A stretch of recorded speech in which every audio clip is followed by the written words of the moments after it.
It's Election Day in Denver, and in less than 2 hours, polls will close in Denver's mayoral runoff election. Starting at 7 o'clock, the city clerk's office will begin to release results, and we will see if Mayor Michael Hancock's been reelected to a third term or if challenger Jamie Gillis is unseated. Let's take a look at the number of ballots that have been returned right now. According to the city clerk's office, more than 32% of the ballots have been returned so far. However, more than 276,000 still need to be cast. There is still time as well to turn in your ballot if you haven't. Denver 7's Tom Mustin has those details. Well, Ann and Shannon, we're inside the Denver Elections Division here at 14th and Bannock. We've seen a pretty steady stream of folks coming in here to cast their votes.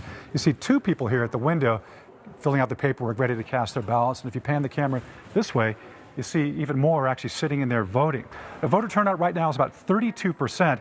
They tell me they're expecting a greater turnout than what they saw in the general election, which is about 44%.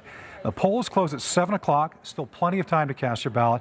If you have questions, you can go to denvervotes.org/voter information.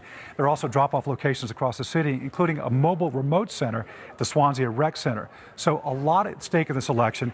You still have about 3 hours to cast your vote, and as long as you're in line by 7 o'clock, your vote will be allowed to be cast. So come out here and help shape the face of the Mile High City. That's the latest here from the Denver Election Center. Tom Mustin, Denver 7. All right, so 7 o'clock tonight, and a very tight finish in the race for Denver's mayor. That's what a lot of people are expecting in this election. Challenger Jamie Gillis, incumbent Mayor Michael Hancock, they both have been on the attack these past couple of weeks. Denver 7 chief investigative reporter Tony Kovaleski has been digging into numbers and history as we enter these final moments before polls close. Could be a close one, Tony.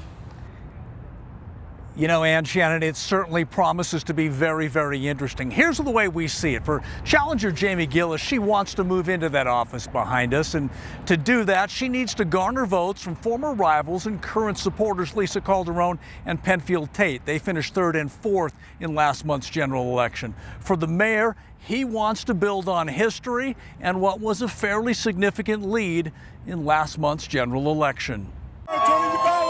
Denver's mayor using the final day, the final hours to try to bring home a few more votes. As a politician, he's familiar with the challenges of a runoff election. Back in 2003, he was first elected to Denver City Council, where he earned 63% of the vote in a runoff. His second runoff earned him his first term as mayor. That was back in 2011. He was one of 10 candidates running for the city's top job back then.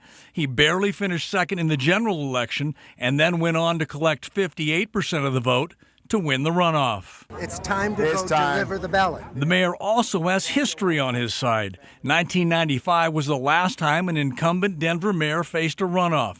That was Wellington Webb, also seeking a third term. In that race, Webb actually finished second in the primary, losing by about 100 votes. But in the runoff, many expected a close finish, but Mayor Webb won by a comfortable 8 percentage points. What's up, buddy? Here are the numbers to watch tonight. In May's general election, 61% of the voters voted for a candidate not named Hancock. But Mayor Hancock did receive 39% of the vote, a comfortable 14 percentage points ahead of challenger Jamie Gillis. I'm glad this day's come.